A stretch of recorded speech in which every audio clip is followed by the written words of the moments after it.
Kita harus merebut kepolisian dari tangan mafia-mafia yang suka setor doa atau dorongan amplop. Kemudian kita kawal perkara ini di Pengadilan Negeri Jakarta Selatan, karena setelah P21 akan segera P21 tahap 2 atau berkas perkara berikut dengan barang bukti dan tersangkanya atau para tersangkanya akan dilimpahkan ke Kejaksaan oleh penyidik Pidum Polri.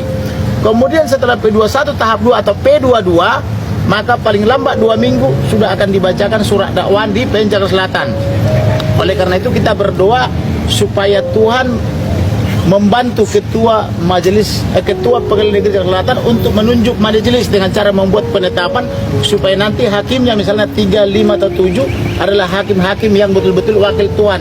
Jangan seperti hakim yang kemarin menerima doa atau dorongan amplop yang tertangkap di Mahkamah Agung. Oleh karena itu kita berdoa, saya mengajak seluruh masyarakat dalam dan luar negeri untuk berdoa kepada Tuhan kita supaya nanti majelis hakim yang memeriksa, mengadili dan memutus perkara ini, perkara korban almarhum Brigadir Nopriansyah Joshua Huta Barat, betul-betul hakim Tuhan yang menyatakan putusannya itu demi keadilan berdasarkan ketuhanan yang Maha Esa.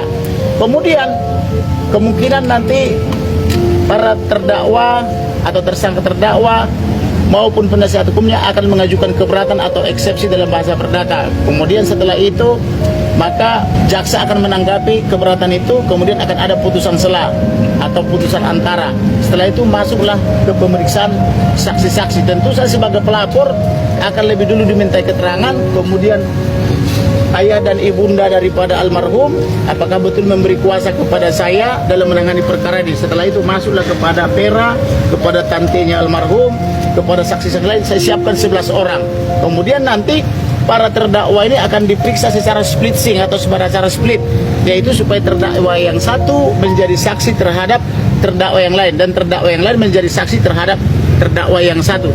Kira-kira gitu, begitu nanti strateginya. Kemudian dalam perkara ini nanti akan ada penggabungan atau kumulasi, jadi dakwaan bersifat kumulatif, yaitu para pejabat polisi yang melakukan dugaan pembunuhan terencana juga dia terkena obstruction of justice atau menghalang-halangi penyidikan, menghilangkan barang bukti, merusak barang bukti, maka itu mereka nanti akan digabungkan perkaranya dan kemudian juga nanti demikian juga tuntutannya.